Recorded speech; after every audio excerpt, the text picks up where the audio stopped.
The Lord be with you. And with your spirit. A reading from the Holy Gospel according to Mark. Glory to you, O Lord.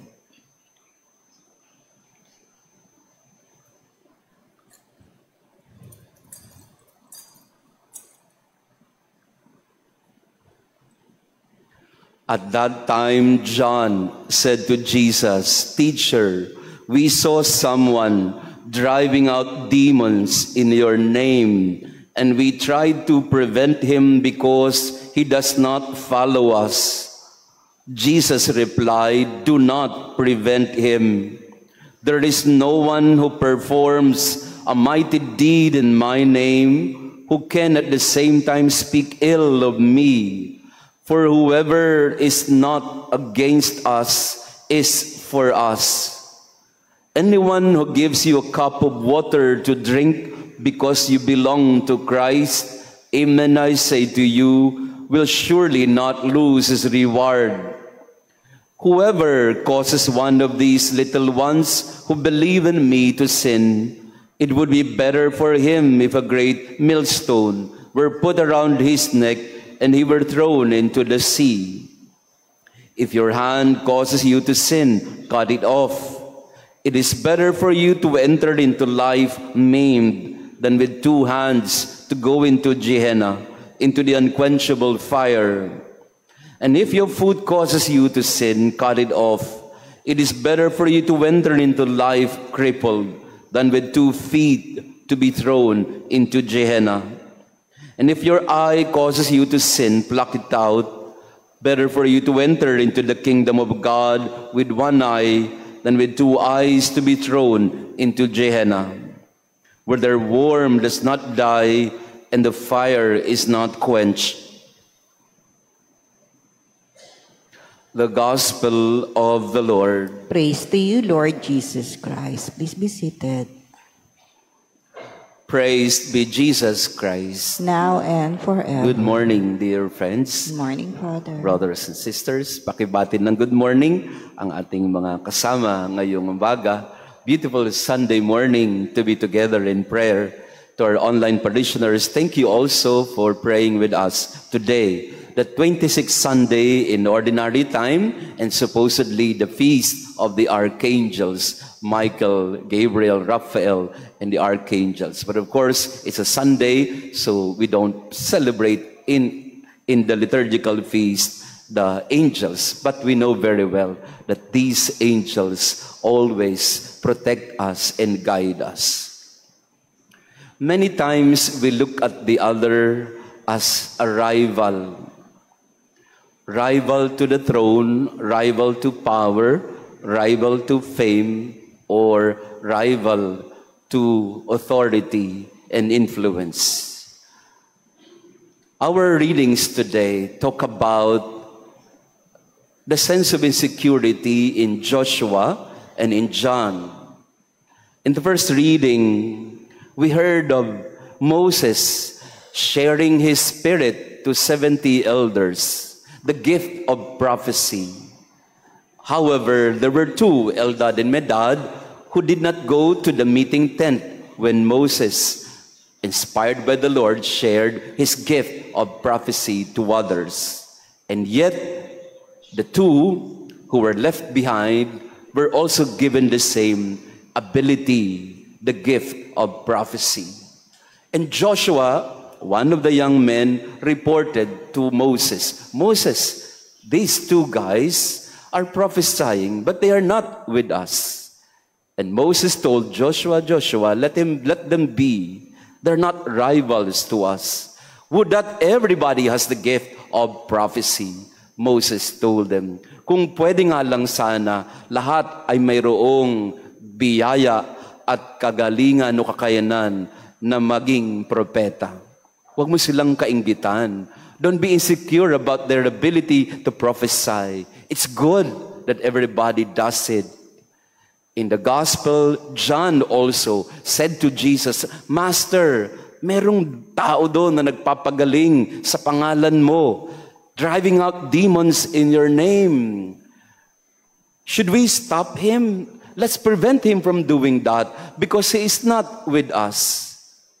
And Jesus told John, John, don't be insecure. Whoever is not against us is for us. Let him be. Gumagawa siya ng mabuti kahit hindi natin siya kasama, hindi natin siya kaaway. He is not a rival to us. He is a friend to us. Enlarge the space of your heart to accommodate the other. Acknowledge that we don't have the monopoly of the gift, that others have gifts as well. Recognize and celebrate what others have. Don't be stingy in terms of the gifts from God. Hanggat maaari nga, ibahagi natin sa lahat na hindi lang tayo ang makikinabang.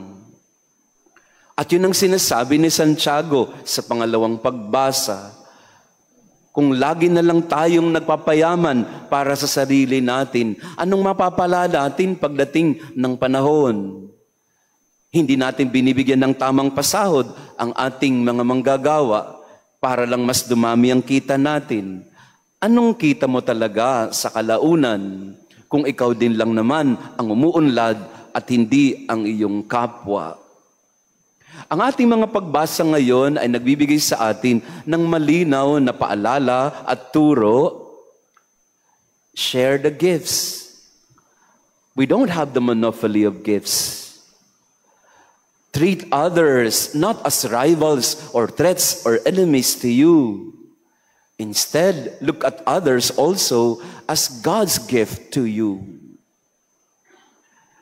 Sibling rivalry sa mga magkakapatid. Instead of looking at each other and treating each other as siblings belonging to the same family, as gifts of God to one another, what happens most of the time? Magkakapatid, pero laging nagbabangayan kasi nagpapagalingan. Sibling rivalry, we call it. Magkakapatid, nag-aagawan sa isang mana, sa isang lupa, sa isang bahay o ari-arian. Considering each other as rivals to property instead of looking at each other as family that needs to share the resources with one another. Maraming beses, ang tingin natin sa iba, kalaban ko yan.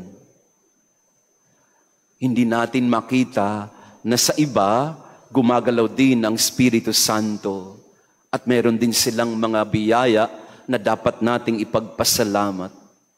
Are we able to celebrate the gifts of God to others? Or are we so miserly and so stingy that, no, they don't deserve it, kami lang dapat? Ganun po ba tayo kasakim? Na ang tingin natin ay tayo lang ang magaling, na tayo lang ang pinagpala, na tayo lang dapat ang mahal ng Diyos, at yung iba, kalaban sila, kaaway sila, hindi sila dapat binibigyan ng Diyos ng anumang mga biyaya. Yan. When we look at people around us, we often look at them as threats to us, as rivals to us, competition to us. We look at each other as competitors instead of looking at each other as friends. Laging may kompetensya. Laging may kalaban. I don't know kung ako po mahilig ako sa basketball. Nalungkot na naman ako nung isang araw, no? yung viral video na naman ng isang basketballista. Ano kung mahilig kayo sa basketball. Naglaro sa isang barangay, barangay, liga ng barangay. Hindi nga ordinaryong laro lang Nagkasikuhan siguro, nagkainitan sa laro. Ano nangyari? Nag-away, at pagkatapos ng laro, akala mo tapos na yung kwento, kasi gano'n naman sa basketball Minsan nagkakasakitan, so tapos na. Pero hindi Pagkatapos ng laro, anong ginawa? Sumakay ng motor, kasama ang kapatid, may dalang bag, dala-dala ang baril. Hinabol yung nakaaway, binaril. It doesn't make sense sometimes. how human behavior can be. What do you look at? How do you look at the other? Is the other person so despicable to you that he deserves to die just because of an argument? The other is a rival. The other is an enemy. We don't recognize the gifts of the other.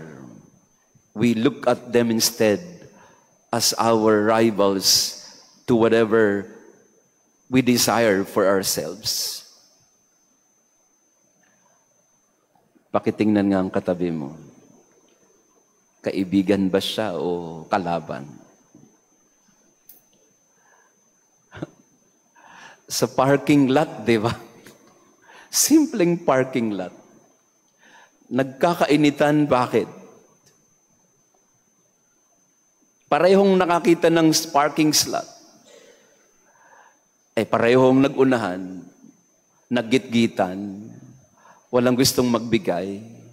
Anong nangyayari? Nagkakasakitan. Para bagang tingin sa kotse ng iba ay, ako dapat dyan. Uy, ako dapat dyan. Ayan. Laging ganon. Sa magkakapatid, akin dapat dyan. Bakit sa'yo napunta yan? O kaya sa magkakatrabaho sa opisina, akin dapat yan. Ba't sa'yo binigay yan? O kaya sa ating mga pang-araw-araw na buhay, siguro, lagi tayong may ganon. And I have also experienced, I think I shared this with you one time, and I'd like to end with this. One time po, we were having this feeding program, our isang kanin, isang ulam, dyan po sa may harap ng Payus. And the street dwellers were gathered.